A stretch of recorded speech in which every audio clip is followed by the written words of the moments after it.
Welcome. I'm so happy to be welcoming on the show today Meghan Ashley Sokolowski from MeghanAshleyStyling.com. Meghan's joining us by Skype. Thanks for being here, Meghan. Thank you. Thank you very much. Now, you are a stylist. How did you get into that? And tell me about your college and what's your background? Yeah, I mean, if you told me in high school I'd be doing this, I would be like, no way. Absolutely no way. But I ended up transferring in college to Franciscan University. And when I was there, I kind of got involved with the chastity outreach group, and they actually had a Catholic stylist come to speak. And I was like, that is so strange and interesting. Who is this woman? How does she make a living, helping people with their clothes? I was just super intrigued. I had 2 months before I graduated. I actually didn't end up going to the talk that she gave, but I started emailing her, and so she funneled me into taking fashion classes. So I did that after I graduated. Cool. And I worked a lot of odd jobs in fashion, and kind of never felt like I was hitting my groove in it. It wasn't by accident, really. I got into styling as a side job, and it just kept growing and growing and growing. And I was like, oh, this is my thing. I like this, and it just felt very natural and fun to do. Yeah, it's such a creative outlet. I love that. And on your website, you have tips and advice and fashion hacks that can inspire someone to build their dream wardrobe. Do you have any tips for someone who might feel like they're in a style rut, or they don't even know where to start to begin to care about that?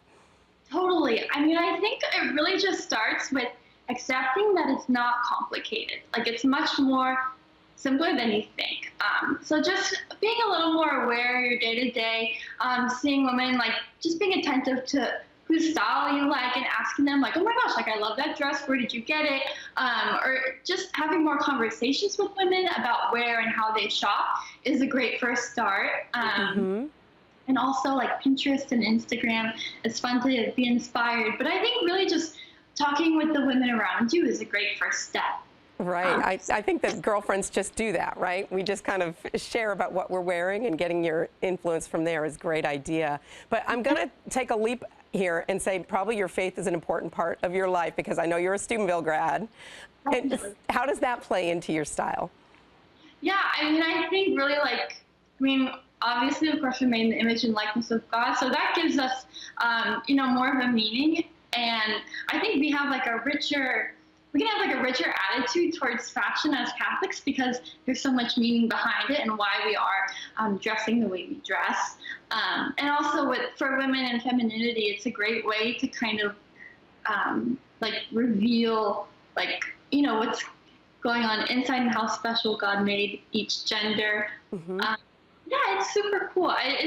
There's a lot to dive in about it, and I feel like I'm just starting to kind of understand it my few years in styling. So I'm excited to just really soak it up even more. That's great. It's such a positive message that, we sometimes hear the word modesty and we picture wearing a brown paper bag or something, but it doesn't have to be like that for you to be able to dress modestly.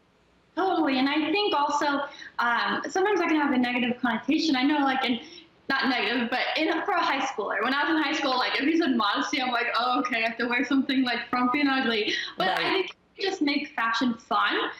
It's a lot easier to dress modest, and it's easier to get into the whole Catholic modesty thing if you just make it super fun and the way it should be. Yeah, and speaking of your Catholic faith, you had this great post about Ash Wednesday, and you offered a different perspective about how we might dress on Ash Wednesday in particular. Can you share a little bit about that?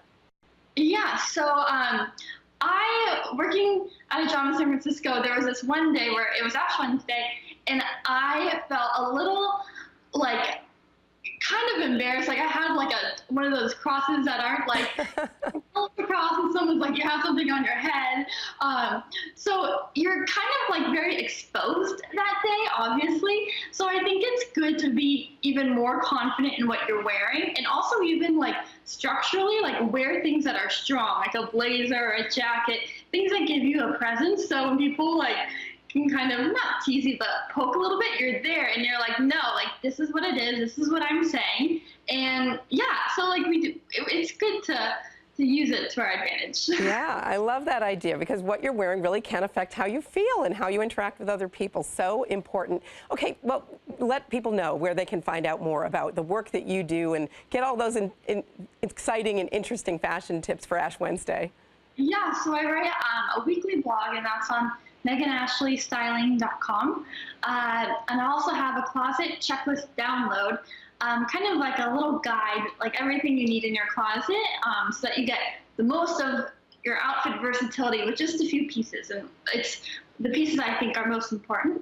And then, so yeah, you can subscribe to my website, email me like for free advice and tips or styling suggestions, and yeah. I love it. So MeghanAshleyStyling.com. I'm going to get that closet checklist. I need it. So thank you so much, Meghan Ashley, for taking the time to share with us here on The Gist today. Thank you very much.